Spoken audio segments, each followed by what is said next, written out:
Sentil sana, sentil sini, bahas semua sisi. Jangan sampai emosi, bual-bual di warung kopi.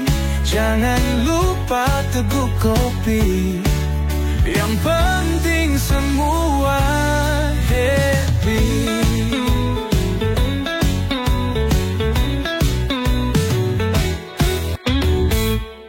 Kopi satu, Bu. Nggak pakai gula ya, agak pahit sedikit lah.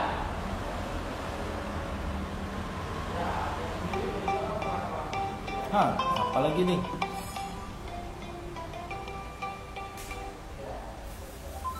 Halo? Ya Mas, piye iki? Oh, ada tawaran kerja. Di mana tuh? Jauh tuh. Malaysia. PKI. Aduh, gimana tuh ya? Nanti ajalah dulu. Saya konfirmasi dulu sama saudara saya. Gimana prosedurnya? Gitu caranya. Ya kalau bisa nanti dulu saya hubungi dulu. Oke, siap. Waalaikumsalam. Ya. Assalamualaikum. Waalaikumsalam. Ini Wak Leman kabarnya? Alhamdulillah sehat. Sibuk betul nampaknya main telepon terus. Iya nih Wak. Ada saudara ditawarin kerja ke Malaysia. Wih, jauh. Awak tak tahu gimana caranya, prosedurnya tuh. Jadi saya mau tanya Pak. Sekarang nih? saudaranya di mana nih? Di Jawa, Pak. Di Jawa. Ya di Jawa. Jadi ditawarin kerja ke Malaysia Ke lewat Malaysia, Pekanbaru. ke Pekanbaru. Wih.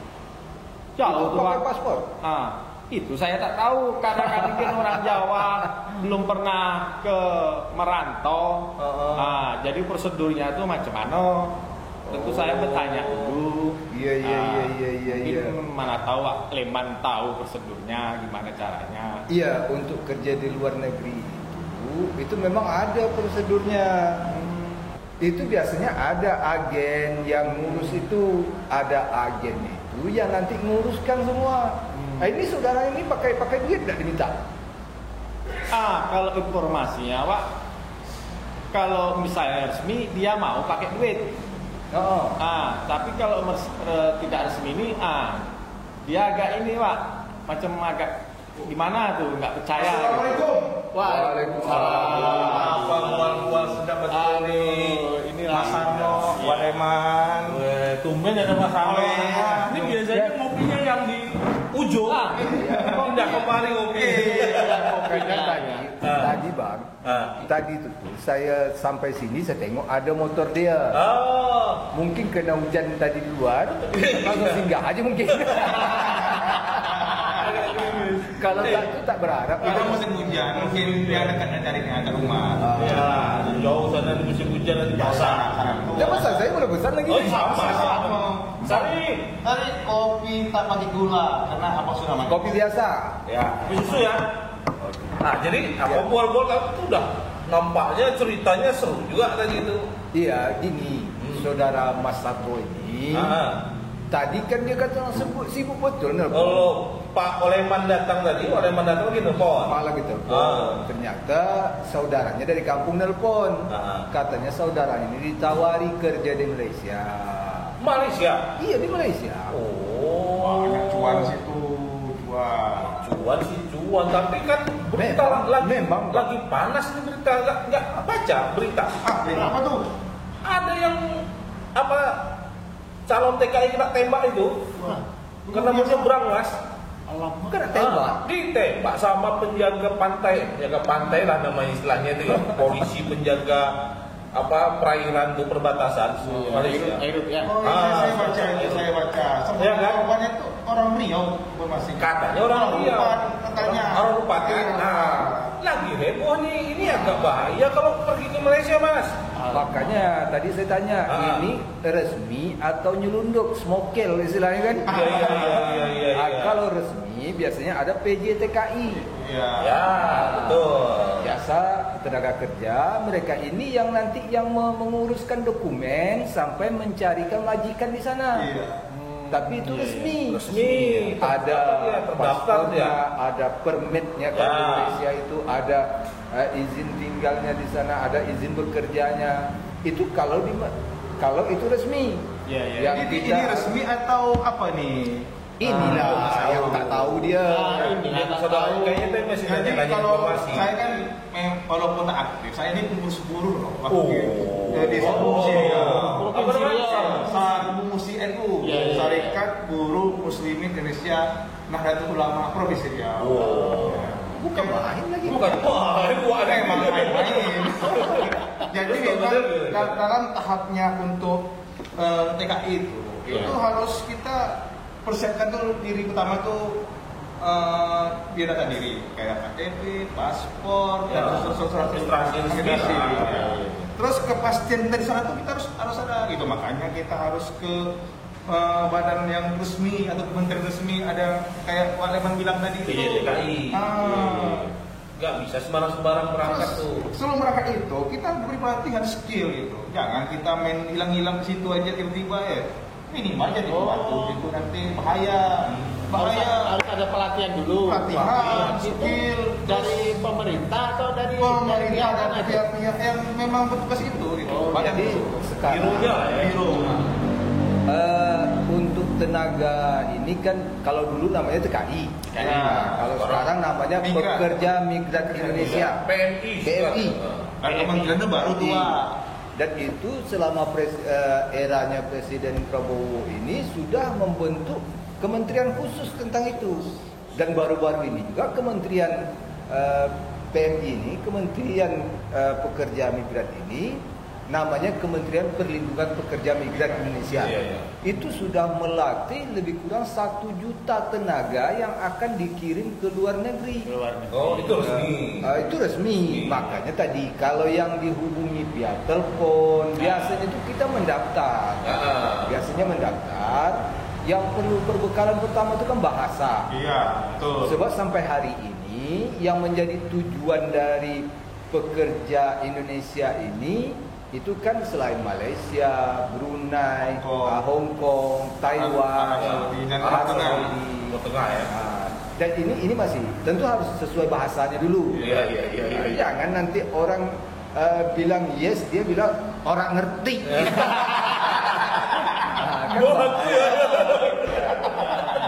Itulah Wak Leman. Kalau kami kan orang ya katakan orang di mana ya, dibilang orang nggak pendidikan ya ada lah. Paling tingkat kami kalau di Jawa itu kan paling ya SMP. Itulah kemampuan dari kami kan itu kan. Nggak apa-apa Mas. Kalau misalnya kan dari yang bahasa. penting informasinya jelas. Gitu, Siapa Pak, dia yang menghubungi. Iya. Kemudian di mana dia akan dikerjakan. Ini kan tidak sedikit juga kasus nih. Ya. Tidak sedikit kasus, apalagi ini keluarganya cewek atau cowok nih? Informasinya laki-laki, Wak. Laki-laki. Ya. Kalau laki-laki agak sedikit. Kalau wanita lebih ngeri kita kan. Laki-laki. Di samping sebagai asisten rumah tangga atau pembantu rumah tangga, itu juga kan ada yang tidak jelas ini dijual ke klub Ya, malam kadang-kadang. istilahnya itu TPPO. Tindak pidana penjualan orang. Iya. Iya. Kami Ini kasus itu TPPO. kalau hari ini kita yang familiar tuh Pak TPPU. TPPU pula. Oh iya. Kalau TPPO itu pakai korupsi. Itu orang. Orang dijual bukan dari barang zaman sekarang ini. Jadi kalau Mas Sarno memang cari informasi tentang tadi itu, memang kerja di luar negeri itu menggiurkan. Oh iya, gajinya Dari kan segi besar. penghasilan ya. 1 hari kerja di sana mungkin bisa 15 hari kerja di sini. Dan ini kan orang kampung saya sendiri di Sungapit sana memang ini sudah tradisi dari dulu. Kerja ke Malaysia itu. Jangan salah oleh Tapi ketika itu belum terlalu ketat aturan ini. Itu namanya masuk nyelundup melalui tekong-tekong di jalan-jalan tikus itu. Tapi yang salah oleh jangan berkecil hati bagi yang TKI itu. Itu tuh pahlawan devisa. Ayo bahasa aja bukan main. Tapi yang resminya ya, kalau Ya. ilegal tak juga. Menurut informasi dari media kita bacakan hari ini memang jumlah masyarakat Indonesia yang bekerja di luar negeri itu kan lebih kurang 80.000 orang 80.000 tersebar di berbagai negara. seluruh dunia. Dan itu mereka mampu menyumbang untuk devisa negara kita ini itu 241 triliun per tahun 2024. 241 triliun 241 triliun. besar juga ya. Dan ini wajar ketika pemerintah hari ini memberikan perhatian yang lebih terhadap TKI kita ini, terhadap pekerja migran kita ini. Tapi kalau saya ini bagaimana ya, secara pribadi lah, ya kan ada pepatah, hujan emas di negeri orang, hujan batu di negeri sendiri. Bagus, hujan emas juga. Hujan batu di negeri. Tapi batu ini kan istilah. Ya sesenang-senangnya hidup di negeri orang, walaupun tak senang kali di negeri sendiri, tetap lebih enak di negeri sendiri. Tapi ini saya mau nyoroti begini, ya negara ini oke lah. Tadi Wak Leman bilang ya berupaya memfasilitasi berangkat, tapi jangan sampai ini menjadi semacam buang badan dari pemerintah kita ini. Tak mau ngurus rakyatnya, disuruh pergi jauh-jauh cari duit. Bukan gitu. Saya pikir tak seperti itu cara pandang kita, Bang. Iya. Cara pandang kita, masyarakat Indonesia ini jumlah penduduk yang produktif itu barangkali tidak seimbang dengan pertumbuhan ekonomi. Sehingga betul, maksud saya itu begini. Kedua, Kita ini negara yang sumber daya alamnya melimpah sebenarnya. tapi pengangguran melimpah juga. Nah itu berarti salah urus. Iya. Jadi negara ini, ya, pemerintah ini harus betul-betul jujur lah mengelola. Ini kan karena banyak korupsi. Kalau tidak di banyak kali korupsi atau kita ini tak mau capek, kita ini mau jual sumber daya alam itu mentah. Mau kerja senang aja. Padahal kalau diolah, ya kan, jadi pabrik, industri, kan terserap banyak tenaga kerja. Bisa banyak orang kerja di negara kita sendiri. Jangan jauh-jauh ke sana. Istilahnya itu apa ya? Eksploitasi. Ya, bahasa indah aja tuh pahlawan devisa. Iya. Sebenarnya kan itu tadi pemerintah nih kesannya itu Ya, kita supaya- berharap banyak hari ini dengan pemerintah Pak Prabowo ini. Nah, itu maksud ya saya. begini, Bang. Kalau kita tengok kan begini, Bang. Ya, Kayak di kampung Mas inilah. iya. Kita tidak usah jauh-jauh, tapi dengan kasus yang ada tadi aja lah. Mungkin di kampung itu kerjaan paling sawah. Sawah. Iya. Untuk merubah taraf kehidupan dengan pekerjaan sehari-hari di kampung ini kan agak sedikit rumit atau sulit mungkin. Ditambah lagi dengan menengok orang yang baru balik atau berkirim bisa pula terbangun rumah. Iya, pula. Ini kan menjadi daya tarik Iya, untuk ikut ke sana. Cuma sekarang tinggal lagi bagaimana pemerintah memfasilitasi ini dan memprotek, memberikan jaminan baik itu kesejahteraan, keselamatan, terutama ini untuk waktu dia bekerja. Ya. Kemarin tadi pagi saya baca ini ada 108 TKI PMI pekerja migran Indonesia. Saya ini masih TKI juga tuh. Iya. Orang lama. Zaman all. PMI itu dideportasi. Iya. Dideportasi melalui Pelabuhan Dumai. Ah. Dan dari 108 itu ada beberapa orang itu dalam keadaan kritis dan itu memprihatinkan kesehatannya karena mereka sudah ditahan dulu di Lokap. di lokap itu. Ya. Dan ada yang depresi, gangguan jiwa. Iya. Ini kan pemerintah kita karena sudah ada kementerian yang ngurus dan di Dumai sendiri kan ada BP2 Kalau zaman saya Iya, kira dulu daerah orang itu. yang orang gila itu katanya disuntik gila di Malaysia. Wallahu a'lam lah. Katanya. Zaman saya Tapi memang saya tengok Malaysia ini kok agak apa sekarang sama kita ya, agak garang tengok. Oh, iya. Ini jangan-jangan karena sepak bolanya sering kalah sama Indonesia. Jadi yang kita tadi itu. Nggak, kan dulu nggak pernah sistem inilah orang mau dulu ditembak kan. Ini kan istilahnya extraordinary kata Jumhur Hidayat itu, Ketua Konfederasi Serikat Pekerja Indonesia itu. Ini extraordinary di luar kebiasaan. Biasanya enggak ya, cukup ditangkap aja lah. Iya. Kan enggak juga mereka bawa senjata. Tapi katanya bawa parang. Ya namanya mungkin kerja di sawit dia itu. Dibilang nanti kerja di sawit. Saya orang awam nih, Leman ya.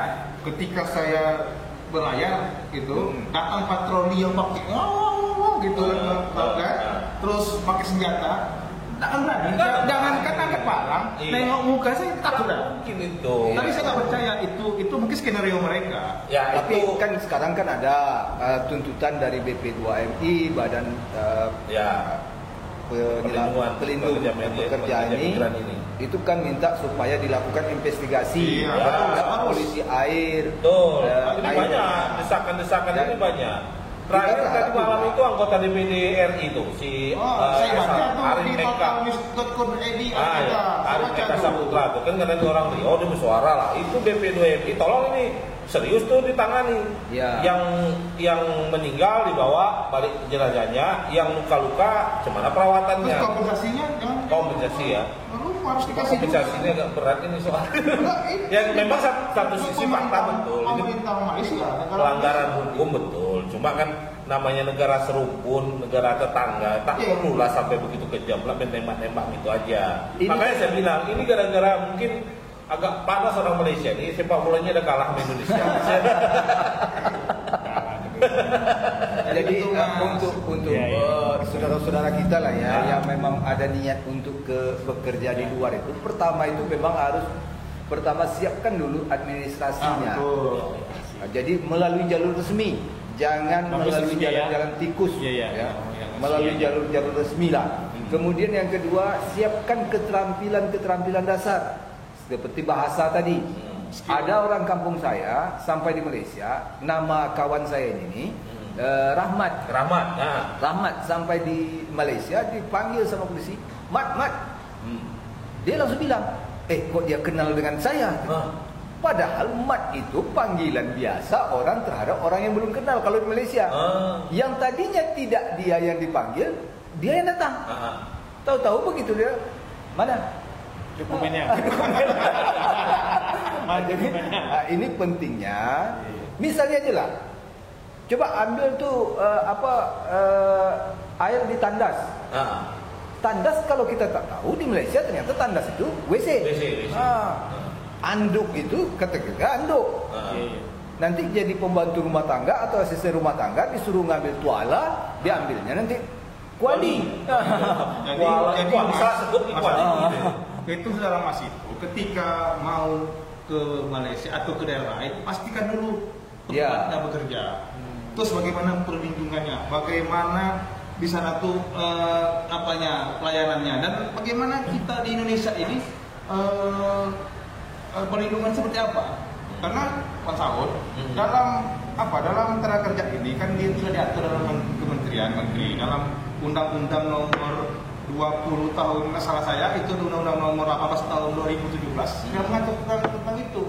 Terus dirubah, ada perubahan itu di Undang-Undang nomor, salah saya nomor 18 tahun 2017 dari Undang-Undang nomor 39 tahun 2014, ya kan?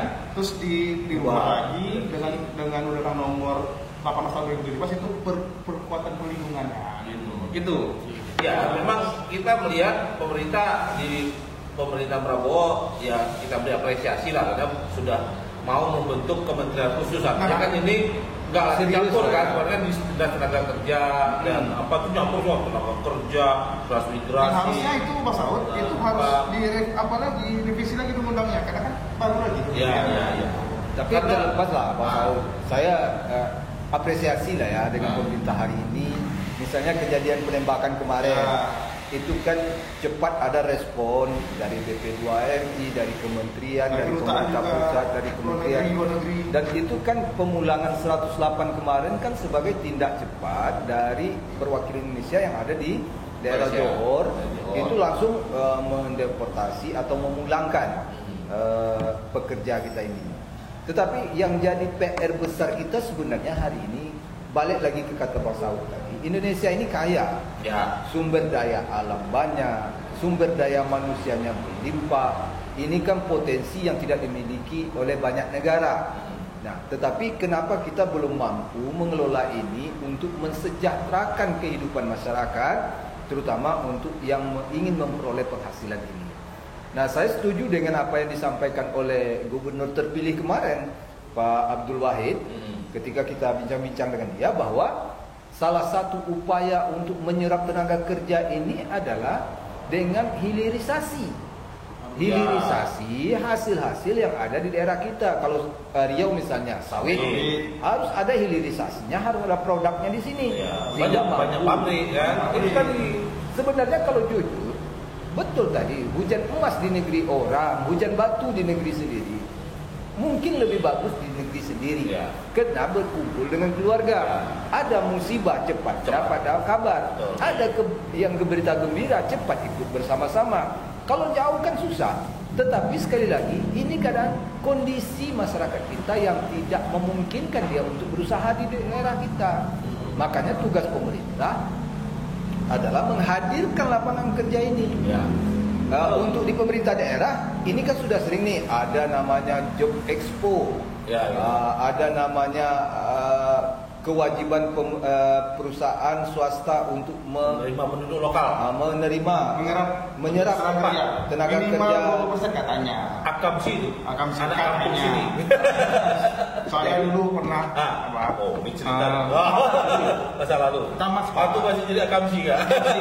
Saya melamar pekerjaan dekat rumah saya, tak bisa. Harus ada pakai dekingan. Kalau nggak kuat, tak bisa juga. Oh gitu ya. Maka saya merantau.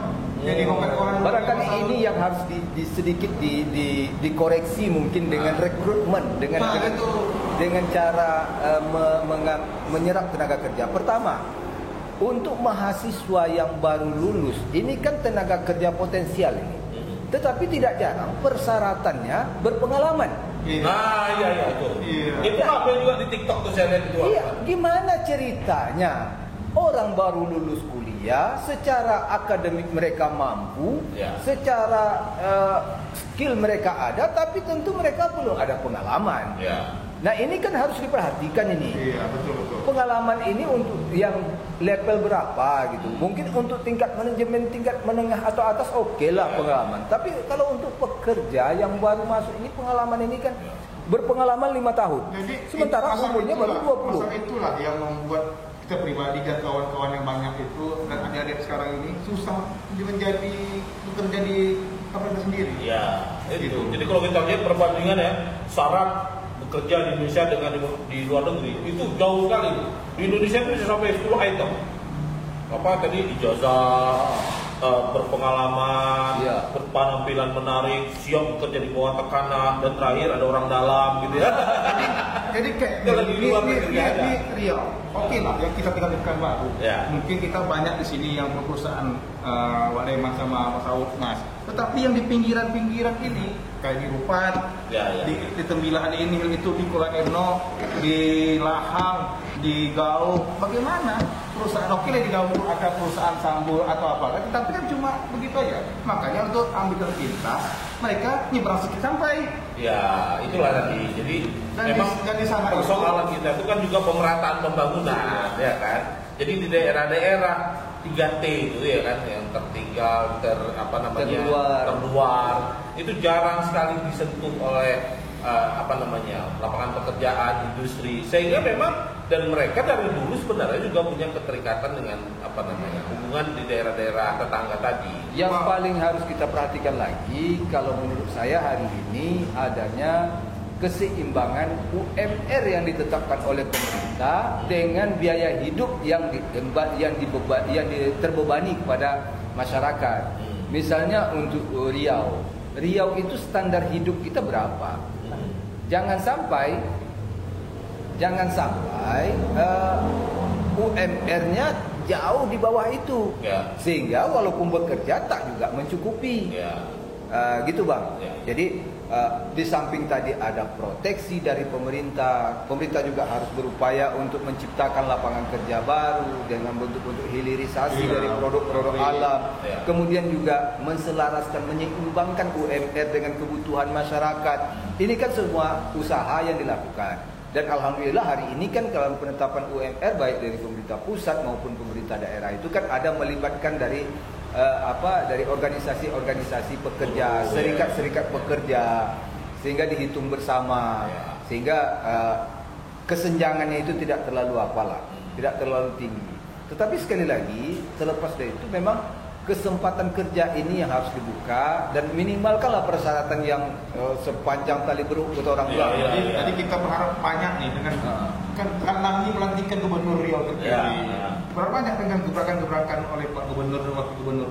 Setiap daerah itu tuh dibikin lah pabrik atau bagaimana lah industri. Kita ini kan punya banyak kawasan industri katanya kan, tapi nggak jelas nasibnya. Jadi gini Bang, Kayak setahu saya aja Bang, mohon maaf Bung Fadil, setahu saja di Buton itu ada kawasan industri. Di Pekanbaru ada kawasan Senayan, tapi tak jalan-jalan. kemudian di Dumai ada juga kawasan industri. Tak jalan juga Kawasan Senayan. Kawasan Senayan itu. Jadi banyak kawasan-kawasan industri ini. Tinggal lagi sekarang bagaimana memotivasi, mendorong untuk supaya cepat. Dan kan juga banyak faktor yang menentukan lahnya perizinannya dipermudah atau tidak dipersulit. Jangan banyak kali meja yang harus dilewati. Dan pemerintah juga harus ketat nih Bang terhadap PJTKI ini Bang. Jangan sampai nanti begitu masyarakat kita sudah mendaftar, sudah apa, sampai di sana ditempatkan di tempat yang tidak sesuai dengan yang dijanjikan. Seperti yang kata Mas tadi. Mereka belum tahu, tempatnya belum tahu. Jadi Mas, kalau menurut saya nih Mas, Mas tanya dulu pertama agennya PJTKI-nya mana? Karena nggak bisa sendiri itu. Nah nanti setelah dia dapat nama PJTKI-nya, Cek dulu. Kita cek Terdaftar nggak? Biasanya di Kementerian Pekerja itu ada yang sudah terdaftar tuh, atau di Kementerian itu biasanya ada kalau yang lama. Kemudian di Pekanbaru ada kantor nggak dia? Dulu Mas, ketika masih sering-seringnya orang TKI ilegal dulu. Kalau sekarang kan namanya dua. Kalau dulu TKI ilegal dan TKI legal. Kalau sekarang kan namanya dua nih. Ada namanya PFI prosedural, ada PFI non prosedural. Ini namanya lebih istilahnya berubah. Nah, kalau dulu yang dari daerah Jawa itu Mas, itu mereka itu ditampung itu di kampung saya Mas, di Sungabit sana. Itu biasanya dari daerah Jawa. Banyak dari Jawa. Dari daerah Lombok. Sampai di sana tuh 2-3 bulan mereka terlantar. Mohon maaf lah ya, mohon maaf. Kenapa tak kayak dulu zaman muda dulu kan besar itu duitnya. Kita belum Hujan emas tadi. Hujan emas lagi. Jadi waktu itu saking kasihan kita, itu mereka makan aja kadang-kadang itu dengan kasihan penduduk gitu. Iya. Karena diabaikan sampai di sana itu tidak diurus. Iya, itu penipuan itu. Kalau di Pekanbaru dulu itu di daerah Jalan Soekarno Hatta itu tempat penampungannya ada dulu, ada travel bus dulu sana dulu. Itu mereka ditampung di sana, kemudian dibawa ke daerah Sungai. Simpang bus. Iya. Kan dekat rumah saya tuh. Iya. Dari rokok apa nih? Jadi itu Mas, pastikan dulu, jangan tergiur dengan janji-janjinya. Gaji besar. Penipuan itu banyak. Iya. Kalau ada sepetak 2 petak sawah di kampung, berilah pengertian, urus sajalah sawah itu. Baik-baik. Berkumpul dengan keluarga, taklah pergi jauh-jauh. Kalau ada masalah cepat bisa diselesaikan daripada dijauh kan. Kecuali memang sudah tidak ada jalan lain. Kalau menurut saya gitu Bang. Yang jelas dipastikan dulu, karena ini memang kalau melihat data ya, kasus TPPU ya. Jadi kalau di Polda Riau ini kan terus nih, kemarin menjelang masa pemerintahan Pak Jokowi itu sempat ada pembentukan satgas, satgas pemberantasan BNI ilegal inilah. Itu memang bergerak semua. Jadi tahun 2024 kemarin itu ada 134 orang yang dipulangkan, yang dicegah lah. Jadi dirazia, dicegah, berhasil. Ini agak menurun lah, sebelumnya di tahun 2023 itu 200 lebih. Nah, itu memang paling banyak itu daerahnya Dumai, Rogil, Bengkalis, ya, kemudian Meranti. Ini memang itu kan pintu keluar semua. Pintu keluar semua, memang Selat Melaka kan lewat Selat Melaka. Ini memang daerah situ. Saya sempat hadir waktu ada ekspos lah gitu ya, ada seminar di salah satu hotel itu, dia ekspos tentang bagaimana upaya perang. Memang kasihan Mas.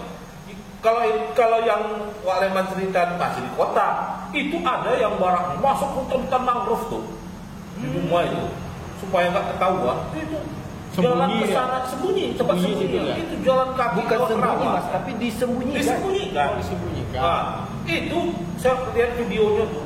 Petugas itu masuk ke rawa-rawa itu mas, hampir 3 km. Bukan jalan tanah, rawa mangrove tuh. Baru ketemu di sana lah barak-baraknya tuh. Kasihan mas. Jadi saya nggak terbayang kalau saudara mas tuh sampai kayak gitu mas.